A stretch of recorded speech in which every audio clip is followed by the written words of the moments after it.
Yo fellas, how we doing? We are back on the channel once again, and we've got the underrated or overrated prospects tier list. We've got about 15 or so on here, so we haven't got everyone, so sorry if I've missed your favourite fighter or your favourite up and coming fighter. But yeah, I'm going to give you my breakdown opinion on these fighters, and let's get straight into it. The first fighter we're going to talk about is Luke Riley. I think Luke Riley's fairly rated. I mean, from what we've seen of him, 2 fights in the UFC so far. Three. Debut against Bogdan Grad, which is a pretty decent win. Bogdan Grad can be crafty. Then a win against Michael Aswell Jr., where you could have maybe thought, he could have got the finish, but it was a good performance either way. He won all 3 rounds, and he outboxed Michael Aswell Jr., who's an okay boxer. Anyway, and then obviously that recent win against Kai Kamaka III, who I think was probably the weakest of his 3 opponents, but put him away badly up against the cage.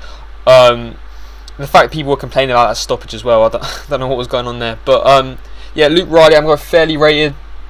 I think he'll definitely be a ranked contender one day. I don't think it's long before he gets the opportunity, maybe 1 or 2 more fights, and I think he'll get a ranked opponent. Featherweight's good because a few other featherweights on the list we're going to talk about. Featherweight's got a few good up and coming prospects, but I think Luke Riley's fairly rated. Moving on, we've got a man who's fighting this weekend. We've got Dante Johnson. Overrated, but I don't think he's overrated by the fans, alright? Because I think it's a common consensus. I think that's a word. I think consensus is a word, alright? It's a common consensus that Dante Johnson ain't that good. You know, that 8-0 record don't mean shit when you've been fighting bums. Cedric Dumas, and what's his name? Cody Brundage, right? A Cody Brundage win, you might as well have no win instead of a Cody Brundage win. That's what I think.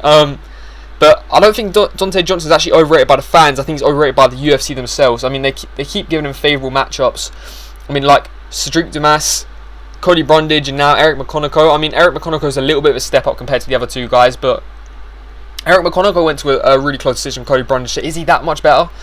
Yeah, this guy, the UFC are trying to do their thing with Dante Johnson. Obviously, he might, he can improve. All of these fighters can improve as their careers go on, as their UFC careers go on, but Dante Johnson, he looked pants. He looked absolutely pants, mate, against Cody Brundage. He'll probably win this weekend against Eric McConaughey, but the UFC are trying to build him. It's not there. It's like what they did with Mansour Abdul Malik.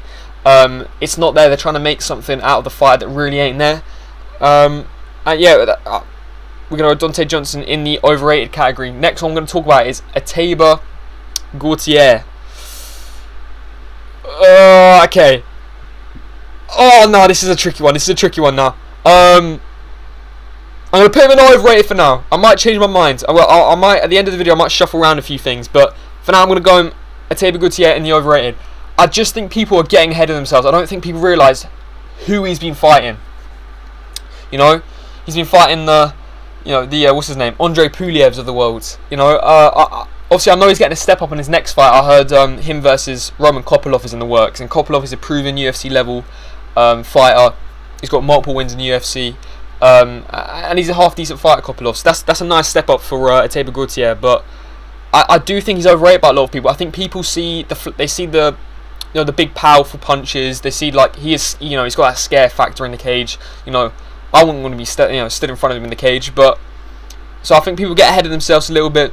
He's got that bit of Ngannou type factor to him. But if you watch like that whole Puliev fight, it was a bit dodgy. Like, I know he knocked him down like 3 times, but it was only a 29-28 decision, and Puliev, probably that was his best performance to date. But like he gets really once he lands the 1-2 or the right hand of Ateba Gautier, he just keeps throwing it, and it's like fighters will have their hands up, they're blocking all these shots on the guard because he needs to work on his shot selection, mix it up to the body more.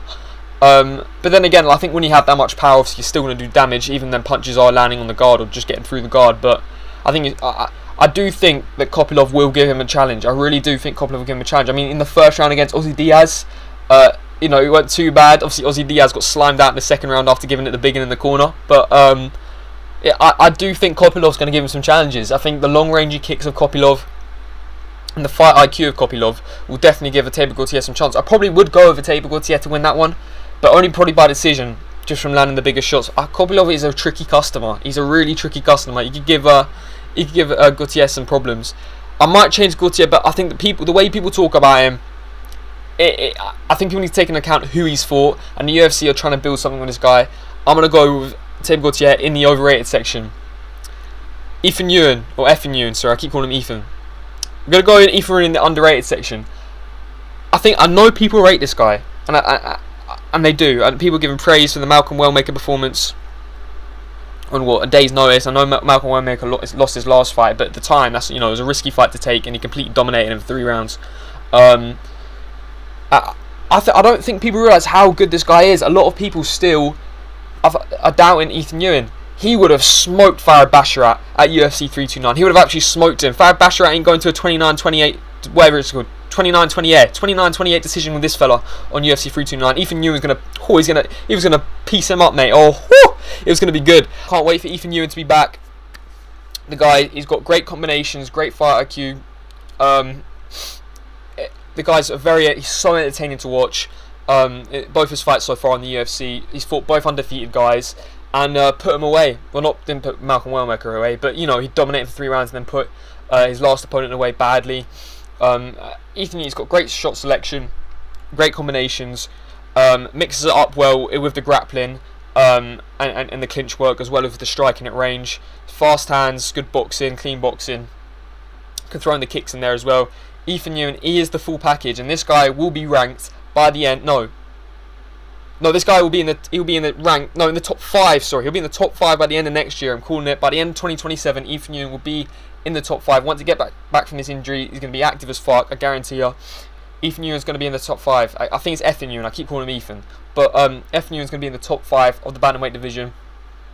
The bantamweight division's a little bit scarce at the moment, so someone like Ethan Ewan, you get a win over Farhad Basharat or someone like that, someone at that kind of level, you get a ranked opponent afterwards. You work your way quite quickly up that bantamweight rankings. It is a little bit scarce outside the top 4 or 5 right now in bantamweight. When the guys like David Martinez are number 8, it's a bit of a weak division. But I'm gonna go Ethan Ewan in the underrated. I don't think people realise how good he is. Alright, I've got a lot to say about this next one. Next one we'll talk about is Magomed Zainukov Chanko. We're going to move him right up here. Oh my god, the way people talk about this fucker, you would literally think he's the second coming of not John Jones, hold up. Terrible reference. You'd think he's the second coming of, I don't know, think of a lightweight fighter. Fuck. Charles Oliveira. Let's just choose Charles Oliveira. I don't know why, but I picked him, but let's go. I don't think people understand. They're like, I've seen so many videos since his debut, and it was, he had a good performance, nothing crazy. You know what I mean?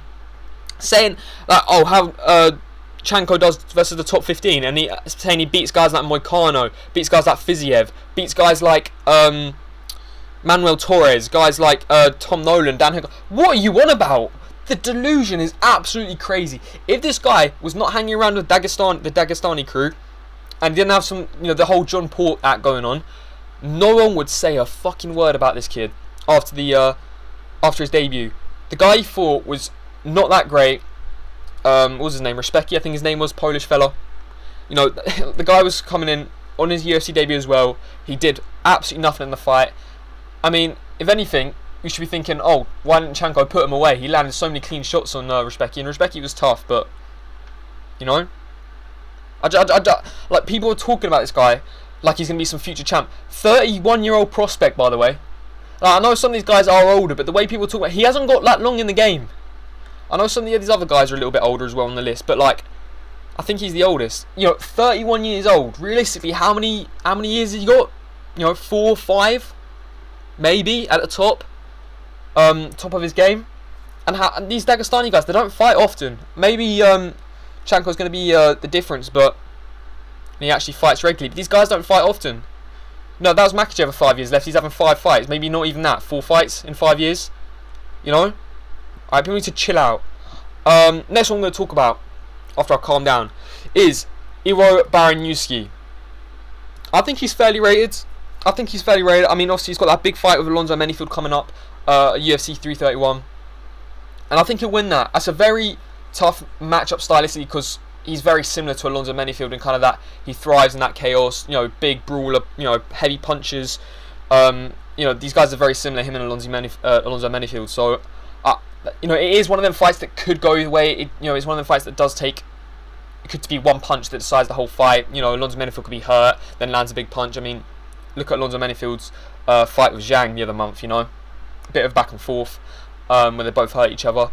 But yeah, it's one of them where I think Iro Baroniusi will get through it because I think he is a little bit more technical than maybe we've seen so far. You've seen the leg kicks against Justin Taffa or Junior Taffa. I can't remember which one. The Taffa brother is a light heavyweight.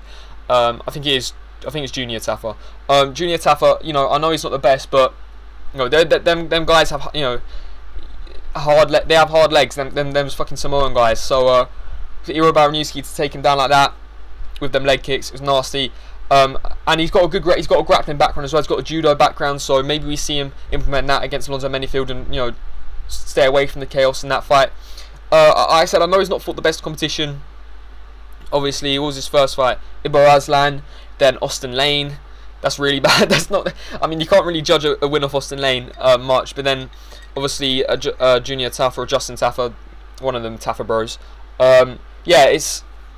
I think Iro Baroniusi is good, and I think he's one of them where, because of that one-punch threat ability he has, plus he actually is more technical than he thinks, he's one of them guys that could put his way through the ranks. I don't think he'd ever be a champion, just because I think the top of light heavyweight is a little bit more technical than maybe he is, but he has got a bit of technical ability with him. I think he will be able to climb up them rankings. Moving on, we're going to talk about Ty Miller, who fought last weekend on the Quillen Southwood card. Ty Miller's really good, and not enough people are talking about this guy. I know he's fought Adam Fugitt and Billy Ray Goff, but they're not horrible opponents. Billy Ray Goff's okay, he pushes the pace, he's aggressive. They're not horrible opponents compared to someone like Dante Johnson's for, whatnot, Tabor Gutierrez for. They're not horrible opponents. And Ty Miller's boxing's so sick. I think I heard he's a Golden Gloves champion, which is I think it's like a national boxing competition, national boxing cup thing in America. It's like nationals, but for America. But either way, his boxing's so sick. His combinations are so slick. He's got a lovely jab. He was popping that jab against Billy Ray Goff, and it seems like he's got a decent takedown defense. Billy Ray Goff was trying for that takedown the whole round, and he couldn't get it. And Ty Miller, he's one of them fighters that I'm excited to see fight because that slick boxing style is so cool to watch in MMA with the 4-ounce gloves on. I can't wait to see more of Ty Miller. Moving on. Marwan Rahiki, and I would put Marwan Rahiki personally fairly rated, but since the Tommy McMillan fight got announced, I'm gonna put it there.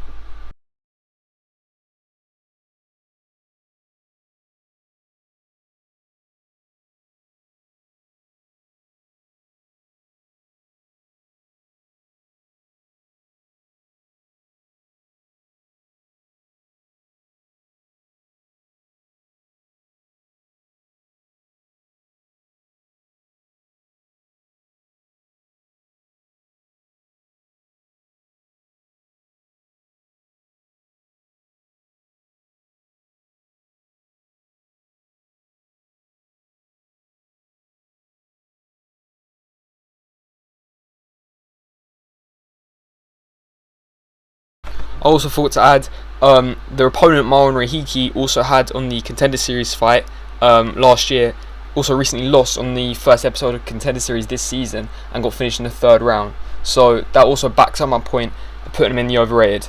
Just thought I'd let you know. Cheers, fellas. I'm going to put him there. I think people are overrating Rahiki just like they did with Alberto Montez, just because they want to see Tommy McMillan lose, and that makes sense because that's how people work. But I think before the McMillan fight, before it got announced, there. After it got announced, there. People need to chill out. It's the same with Montez. Where were the Montez fans before the McMillan fight got announced? Fight gets announced. There's about 500 McMillan fans on Twitter in every comment section you go on. You know what I mean? It's one of them. I think I said Alberto Montez fans. Sorry what I said. Rahiki's good though. Obviously, he's had 2 fights in the UFC. The Harry Hardwick war, and obviously he fought that guy on short notice on the Perth card. You can't judge much of the win of the Perth card. I mean, he got him out there nice in round 1, but the guy was on 3 days notice and wasn't on UFC level. But Harry Hardwick, he went to a bit of a war with Harry Hardwick. I know he was getting the better exchanges, and obviously he got the win and did more damaging shots. But Harry Hardwick stood his own in that thing, and I think Tommy McMillan's a lot better than Harry Hardwick. So I can't wait for that fight. Rahiki versus Tommy McMillan is going to be such a sick fight. I just think Rahiki, people need to chill on Rahiki, because I think people are saying Rahiki's he's gonna knock out McMillan, he's gonna ease through. Oh, McMillan should have taken this fight. I think people need to chill out. It's just the same. It's the same bunch that were Montez fans before the McMillan fight have now just moved over, and now they're Rahiki fans, and they'll be whoever Tommy McMillan fights next, they'll be that fight's fans. It's one of them. The UFC fan base is weird sometimes, but either way, I think Rahiki's good. I just think people need to chill out. Tommy McMillan, I'm gonna go fairly rated. I think the people that do give him his credit, there are a lot of people that give him his credit. I think just a lot of people want to see him lose. I think he is good. Obviously, he's shown maybe a lack of technical ability, but the guy's putting on entertaining fights, and that output is so it's like one of the Diaz brothers, and also Max Holloway has that such high output that it's hard to deal with. So sometimes you can get away with maybe not having the best technique because you have such high output and such good cardio, and it just overwhelms opponents. You saw that with both his opponents so far, that Italian fella and now Montez the other week. People can't deal with that pressure. You know what I mean? Like, and everyone will say, oh yeah, wait until he finds a slick counter striker. But a lot of time these counter strikers, they can't get off their shots because they're just getting so overwhelmed. They don't have a second to think, and time the shots, because they're just getting fucking marauded with like 50 shots every minute. You know what I mean? It's one of them, and I think McMillan is good. I don't know how far he will go. I think he probably will get ranked at one point. Him versus Rahiki, I think even if he loses, it's one of them you can bounce back. And same Rahiki, I think if Rahiki loses that fight, he can bounce back as well, because these two I think are probably the two, along with Luke Riley, the two best prospects at featherweight. So, and I think they all three of them will be ranked at one point. So it's one of them where all of these three guys, including Luke Riley, can take a loss and come back from it, because these guys will be ranked at some point. They're all young, they've got plenty of time left in their career. But McMillan, I think he is given the credit he deserves. I'm going to put him in fairly rated. Alexandre Topuria, I'm going to go fairly rated. I think a lot of people do overrate him a little bit because he's got the Topuria name. I do feel like if he didn't have the Topuria name, maybe the hype wouldn't be as much. Obviously, he doesn't fight as much as maybe he should, because obviously he's coaching his brother, which is understandable. But his last fight was against is it Al Makan, who actually recently got cut by the UFC, which is a fucking weird decision. But we're not going to talk about that. Topuria, he is good. He's got nice slick boxing, similar to Ilya, a little bit slower than Ilya, and less explosive. But he's got nice right hands that he threw a lot against Al Makan. He's shown he's got that wrestling ability as well, and grappling ability against Colby Thickness when he beat him last year as well. Alexandre Topuria, he seems very well rounded for a fight. I just don't know how far he'll go, because I don't know. I don't think he fights that often. I don't think he will. As long as Ilya's fighting, I don't think his activity will go up that much.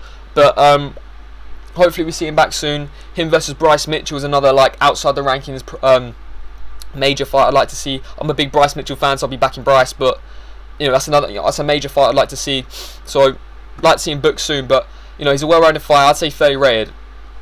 Abdul Rahman Yakayev. This guy is underrated. Not enough people talk about this guy. And I think it's because the light heavyweight division is so weak. And I think this is the reason why I think he's underrated. This guy will go very far, because the light heavyweight division is fucking shit now. It's literally one of the worst divisions in the men's categories in UFC. It's the worst it's been for a long time.